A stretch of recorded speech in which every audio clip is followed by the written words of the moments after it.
This is the story of a man named Stanley. Stanley worked for a company in a big building where he was employee number 427. Employee number 427's job was simple. He sat at his desk in room 427 and he pushed buttons on a keyboard. Orders came to him through a monitor on his desk, telling him what buttons to push, how long to push them, and in what order. This is what employee 427 did every day of every month of every year.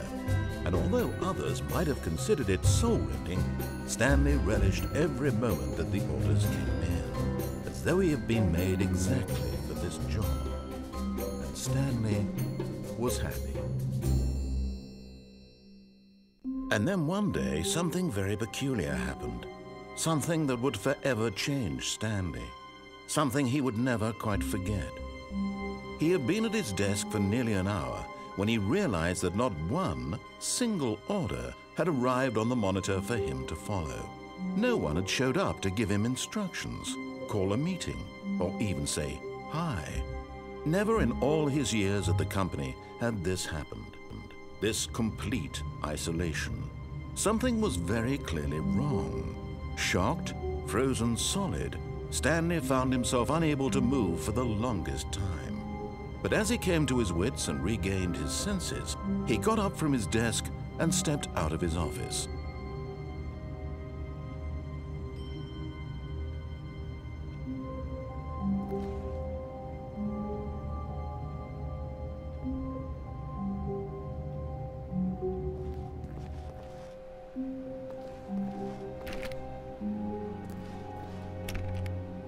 All of his co-workers were gone. What could it mean? Stanley decided to go to the meeting room. Perhaps he had simply missed a memo.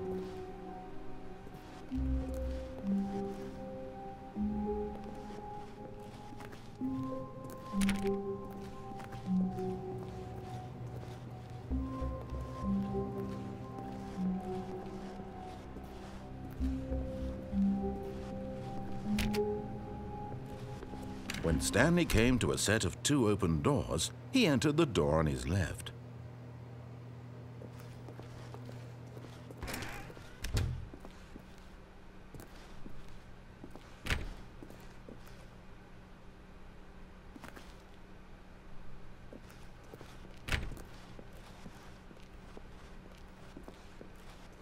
Yet there was not a single person here either. Feeling a wave of disbelief, Stanley decided to go up to his boss's office, hoping he might find an answer there.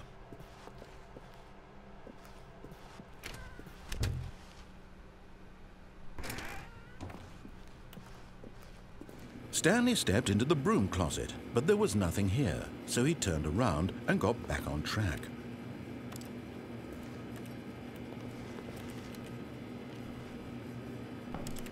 There was nothing here. No choice to make, no path to follow, just an empty broom closet. No reason to still be here.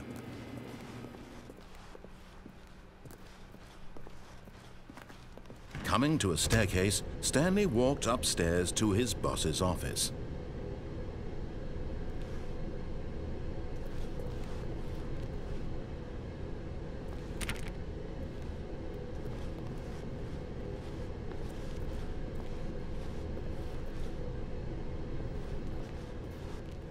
But Stanley just couldn't do it. He considered the possibility of facing his boss. Admitting he had left his post during work hours, he might be fired for that. And in such a competitive economy, why had he taken that risk? All because he believed everyone had vanished? His boss would think he was crazy. And then something occurred to Stanley. Maybe, he thought to himself, maybe I am crazy. All of my co-workers blinking mysteriously out of existence in a single moment for no reason at all? None of it made any logical sense. And as Stanley pondered this, he began to make other strange observations. For example, why couldn't he see his feet when he looked down? Why did doors close automatically behind him wherever he went? And for that matter, these rooms were starting to look pretty familiar. Were they simply repeating? No, Stanley said to himself, this is all too strange. This can't be real. and at last he came to the conclusion that had been on the tip of his tongue. He just hadn't found the words for it. "I'm dreaming!" he yelled. "This is all a dream." Oh, what a relief Stanley felt to have finally found an answer, an explanation. His co-workers weren't actually gone.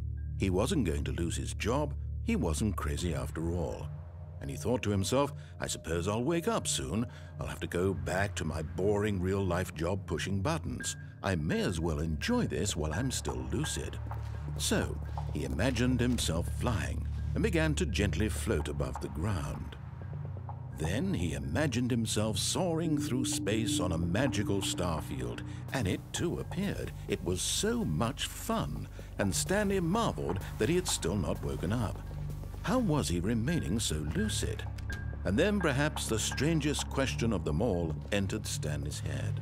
One he was amazed he hadn't asked himself sooner. Why is there a voice in my head dictating everything that I'm doing and thinking? Now the voice was describing itself being considered by Stanley, who found it particularly strange. I'm dreaming about a voice describing me, thinking about how it's describing my thoughts, he thought. And while he thought it all very odd and wondered if this voice spoke to all people in their dreams, the truth was that, of course, this was not a dream. How could it be? Was Stanley simply deceiving himself, believing that if he's asleep, he doesn't have to take responsibility for himself? Stanley is as awake right now as he's ever been in his life. Now, hearing the voice speak these words was quite a shock to Stanley. After all, he knew for certain, beyond a doubt, that this was in fact a dream. Did the voice not see him float and make the magical stars just a moment ago? How else would the voice explain all that? This voice was a part of himself too. Surely, if he could just... He would prove it. He would prove that he was in control, that this was a dream. So he closed his eyes gently, and he invited himself to wake up. He felt the cool weight of the blanket on his skin, the press of the mattress on his back, the fresh air of a world outside this one. Let me wake up, he thought to himself. I'm through with this dream. I wish it to be over. Let me go back to my job. Let me continue pushing the buttons. Please, it's all I want.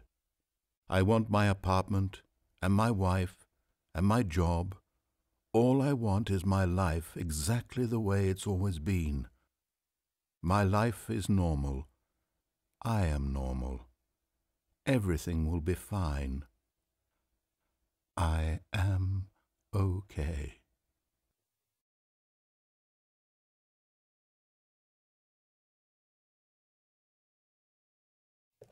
Stanley began screaming. Please, someone, wake me up. My name is Stanley. I have a boss. I have an office. I am real. Please, just someone tell me I am real. I must be real. I must be. Can anyone hear my voice? Who am I? Who am I? And everything went black.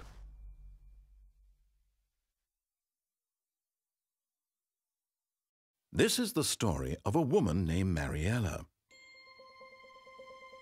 Mariella woke up on a day like any other. She arose, got dressed, gathered her belongings, and walked to her place of work. But on this particular day, her walk was interrupted by the body of a man who had stumbled through town talking and screaming to himself, and then collapsed dead on the sidewalk. And although she would soon turn to go call for an ambulance, for just a few brief moments, she considered the strange man. He was obviously crazy. This much she knew. Everyone knows what crazy people look like. And in that moment, she thought to herself how lucky she was to be normal. I am sane. I am in control of my mind. I know what is real and what isn't. It was comforting to think this, and in a certain way, seeing this man made her feel better. But then she remembered the meeting she had scheduled for that day.